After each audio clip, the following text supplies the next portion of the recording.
Hi friends, welcome to our channel ஆகார்பது சமையல். எல்லாருக்கும் வணக்கம் friends. நான் அழகுப்ரியா பாலாஜி. இன்னைக்கு நம்ம சேனல்ல பார்க்க போற ரெசிபி ரொம்பவே டேஸ்டியா டக்குன்னு செய்யக்கூடிய ஒரு சிம்பிளி சிக்கன் தான். இது எப்படி செய்யலாம், அதுக்கு என்னென்ன பொருள் தேவைன்றதை வாங்க பார்க்கலாம். நம்ம சேனலை ஃபஸ்ட் டைம் பார்க்குற மாதிரி இருந்தால் மறக்காமல் சப்ஸ்கிரைப் பண்ணிவிடுங்க. வீடியோ பிடிச்சுன்னா லாஸ்ட்டில் லைக் பண்ணிவிடுங்க. ஒரு கடாய் அடுப்பில் வச்சுட்டு கொஞ்சமாக எண்ணெய் சேர்த்துக்குங்க. 1/4 கிலோ எலும்பு இல்லாத சிக்கன் எடுத்து கழுவி சுத்தம் பண்ணி வச்சுருக்கேன். அதையும் இதில் சேர்த்துக்கலாம். எண்ணெயிலே சிக்கனை வதக்கிடலாம். சிக்கனோட கலர் கொஞ்சம் மாறட்டும்.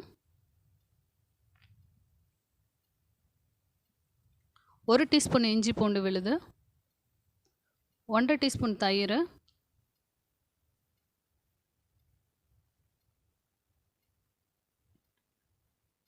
1 டீஸ்பூன் தனியாத்தூள்,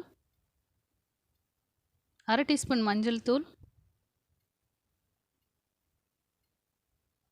1 டீஸ்பூன் மிளகாய்த்தூள், 1 டீஸ்பூன் கரம் மசாலா தூள், இந்த ரெசிபிக்கு தேவையான அளவு உப்பு எல்லாத்தையும் சேர்த்து மொத்தமாக கலந்து விட்டுடுங்க. தயிர் எல்லாமே ட்ரை ஆகி சிக்கனும் ட்ரை ஆகி வரும் நமக்கு. இந்த டைமில் 1 டீஸ்பூன் பாஸ்தா மசாலா தூள் சேர்த்துக்கோங்க. கொஞ்சமாக ஒரிகேனோ,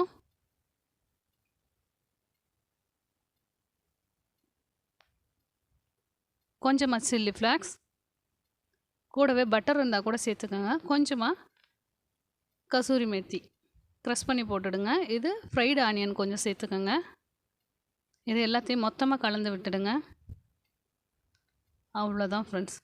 இது அப்படியே ஒரு பாத்திரத்துக்கு மாற்றி குழந்தைங்களுக்கு சர்வ் பண்ணுங்கள். குழந்தைங்கள்லேருந்து பெரியவங்க வரை எல்லாருமே விரும்பி சாப்பிடுவாங்க. இதே மாதிரி உங்கள் வீட்டிலையும் செஞ்சு பார்த்துட்டு கமெண்ட் பண்ணுங்கள். தேங்க்ஸ் ஃபார் வாட்சிங்.